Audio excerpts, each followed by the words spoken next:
Julito de Vida. Muy buenas tardes, Daniel Luna te saluda. Dani, querido, buenas tardes para vos y para toda la audiencia.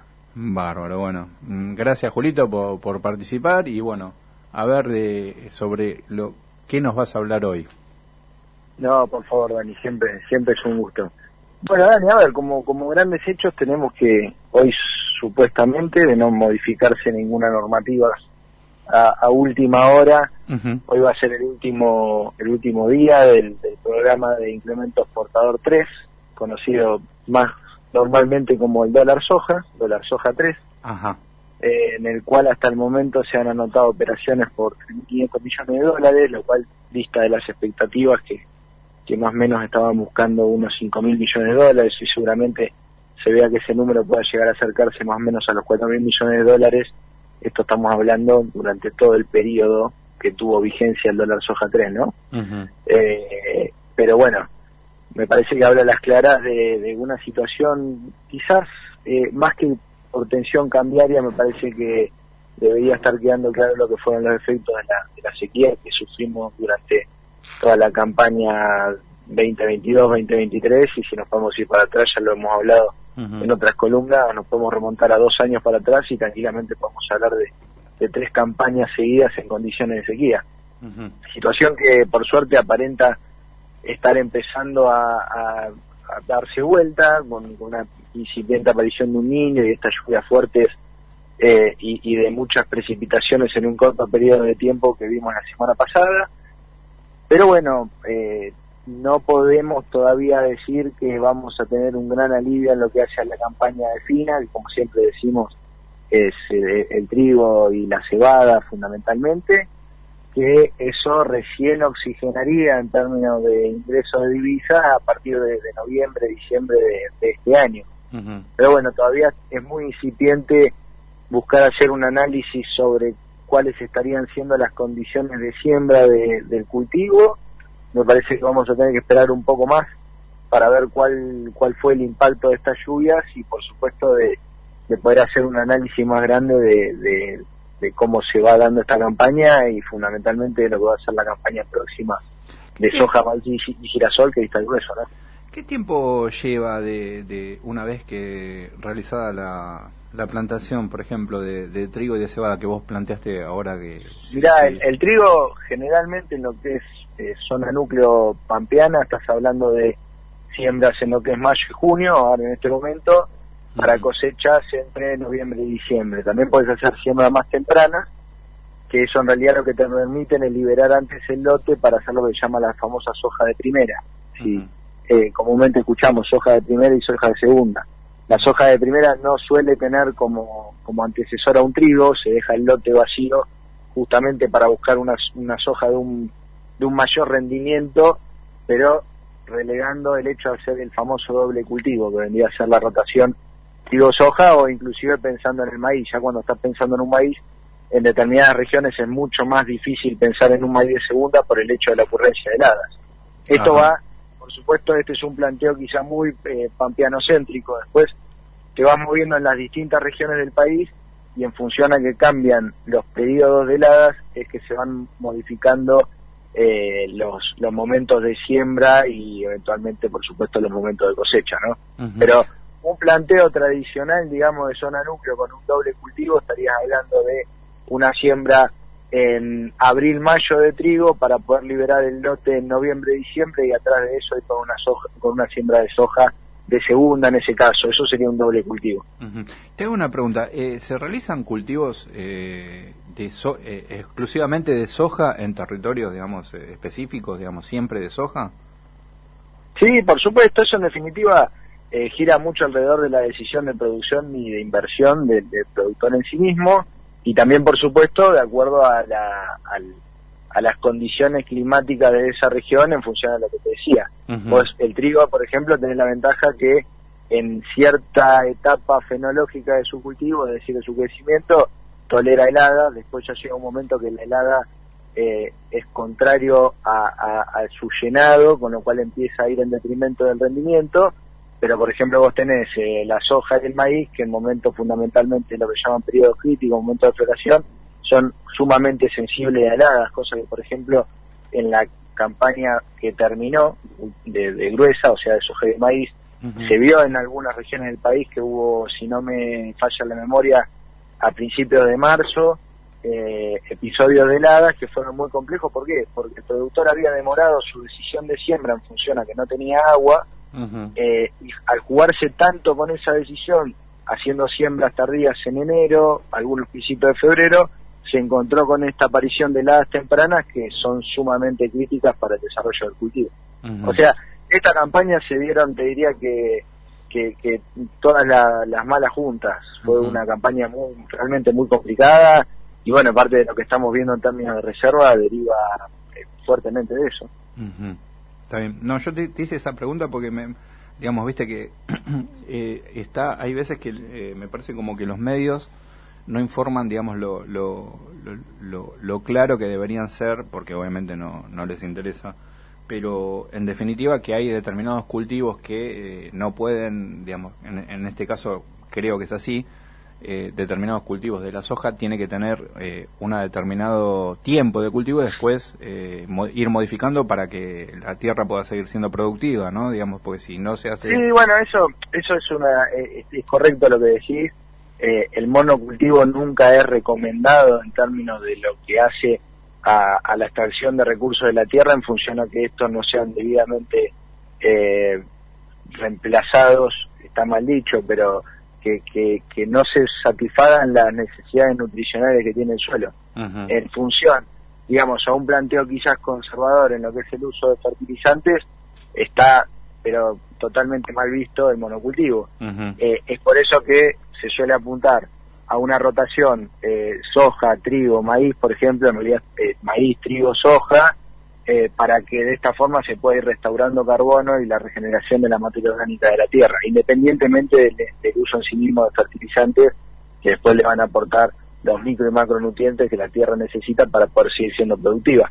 Por eso en alguna otra columna hemos hablado de cuánto más intensivo es el uso de fertilizantes, por ejemplo en Europa, que en la zona pampeana, fundamentalmente. ¿Por qué? Porque son tierras que tienen 500, 1000 años de agricultura intensiva, con lo cual hoy por hoy esas tierras, esos suelos están mucho más degradados en términos de nutrientes, cosa que no pasa en la gran mayoría, por lo menos de lo que es la zona núcleo pampeana, pero por supuesto que si no se toman medidas en consecuencia, eso tranquilamente puede llegar a ocurrir. Lo mismo pasa en Estados Unidos, por ejemplo, que tienen un uso de paquetes tecnológicos y agroquímicos mucho más intensivo del que se utiliza acá. Bueno, yo perdón si te saqué un poco del tema, pero No, pero está perfecto, es un tema más que interesante, y la verdad que es mucho más interesante tratar de buscarle el enfoque productivo que bien planteás vos, a veces como para tratar de salir un poco de la coyuntura que hace simplemente haber valores de pizarra y de condiciones climáticas que por supuesto que son importantes para el conjunto, porque hacen a la macro, pero en definitiva también hay que tener en consideración que todos estos son ciclos productivos que además se hacen a cielo abierto con todos los riesgos que ello conlleva. Claro, que se implica, claro. Exactamente. Yo te quería preguntar, digamos, porque ya lo volvimos a charlar, digamos, en su momento con relación al tema de, digamos, las ofertas que hay a lo mejor en determinados supermercados con relación al tema de la carne. Sí. Eso era producto básicamente de que determinados cortes no eran exportables, o justamente se produce todo este tipo de cosas porque se baja la cantidad de exportación por ejemplo, que se estaba realizando a China. No, bueno, mira, Dani, ahí hay un debate teórico económico que es bastante largo, pero entrando un poco más de lleno en el tema carne y dejando el tema agrícola por un rato, hoy por hoy nuevamente, si nos encontramos a hacer una comparativa del precio de la carne versus el precio de la inflación, de nuevo el precio de la hacienda o del kilo vivo quedó atrasado para con el ritmo inflacionario que estamos teniendo. Claro. Podríamos ir a buscar el número fino, pero estamos en un 112, 113% de inflación interanual de lo que es la canasta medida por el IPC, y el precio de la carne debe estar en un rango de entre un 80 y un 85%. Todos los que estamos escuchando y que consumimos carne podemos decir fantástico, Ahora, la mala noticia que tengo para eso es que seguramente en algún momento se produzca una recomposición de ese precio, como vimos que pasó fundamentalmente en febrero de este año, y el impacto que ese aumento o esa recomposición del precio del kilo vivo tiene por sobre el conjunto de los precios de la canasta es sumamente determinante, porque la ponderación que tiene la carne vacuna en ese índice es muy fuerte y más que nada obviamente para lo que hace a nuestro consumo habitual o a los usos y costumbres de consumo de carne bovina que tenemos. Ese indicador lo podemos ver más o menos en las tres principales proteínas animales, es decir, en carne, en pollo y en cerdo. En pollo tuvimos un fenómeno particular que fue el tema de que se levantaron las alarmas y las alertas por la aparición de gripe aviar, que generó cierres preventivos de algunas granjas, con lo que también se vio un fenómeno particular de una suba bastante más importante. El cerdo suele generalmente ir de la mano de dos cosas, del índice de precios en sí mismo, pero fundamentalmente del precio del maíz, como también pasa con el pollo, ya que son dos producciones intensivas en el uso de maíz. Uh-huh. Retomando tu planteo inicial, que apuntaba quizás más al tema de la exportación, ahí tenemos, como te decía antes, un debate teórico-económico. ¿En qué sentido? Bueno, restringimos la exportación coyunturalmente, como venimos haciendo hace muchos años, pero nos encontramos con un limitante que es que no tenemos aumentos en la producción. O sea, Argentina tiene prácticamente la misma cantidad de cabezas bovinas hace 15 años y produce siempre más o menos lo mismo, entre 3 millones y 3 millones y medio de toneladas equivalentes a res con hueso. Entonces, ahí me parece que el planteo que tenemos que hacer, de en vez de si exportación sí o exportación no, tendríamos que ver cuáles son los cuellos de botella que están generando este estancamiento absoluto en la producción, más allá de si la exportación es un fenómeno inflacionario per se, o los fenómenos inflacionarios son quizás de tinte más exógeno a lo que es la producción y su cadena de comercialización en sí.